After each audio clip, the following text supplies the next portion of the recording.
ధన్యులు వారు నిన్ను తృప్తిపరచడు దేవుడు. అంటే మనుషులు పెట్టే తృప్తి ఎలాంటిదండి? మనుషులు మనకి ఎప్పుడు తృప్తిస్తారు? ఒక రోజు పెడతారు భోజనం, 2 రోజులు పెడతారు భోజనం. దేవుడు మనల్ని తృప్తిపరిచినట్లయితే ఈ లోకంలో ఇంకా మనకి ఏది అది లేదు, ఇది లేదనేది, అవసరం లేదనేది, ఇబ్బంది లేదనేది, నాకు అది కొదువుగా ఉందా, ఇది కొదువుగా ఉందని సమస్య లేదని దేవుడు తృప్తిపర. ఆకలి తప్పు నీతి కొరకు. దేని కొరకండి?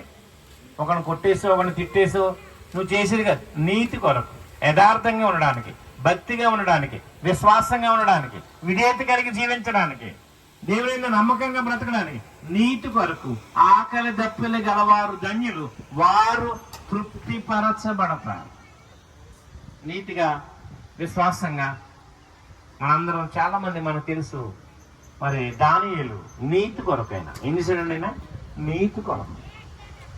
దానియేలుని దేని కొరకు ఇస్తారంటే ఆయన నీతిమంతుడిగా, యథార్థవంతుడిగా దేవునికి దినమునకు 3 సార్లు ప్రార్థన చేస్తున్నాడు. అదే ఆయన చేసిన తప్పు. ఆయన నీతిగా ఉన్నాడు, యథార్థతగా ఉన్నాడు. అయ్యో అక్కడ ఏదో జరుగుతుంది కదా అని దొంగచాటుగా ముసుగేసుకుని ఏదో పాపం చేయలేదైనా, దుర్మార్గంగా ఏం లేడైనా. నీతిగా, యథార్థతగా, రాజు ఆజ్ఞ ఉంది అక్కడ. ఎవడైనా ఇక్కడ ప్రార్థన చేస్తే వాడిని సింహపు బోన్లో వేసేస్తే మనకు ఆజ్ఞ ఉంది. ఆయన నీతిమంతుడు గనక, యథార్థవంతుడు గనక నీతి వరకు ఆకలి తప్పైనా పర్వాలే, నాకేదైనా ఇబ్బంది వచ్చినా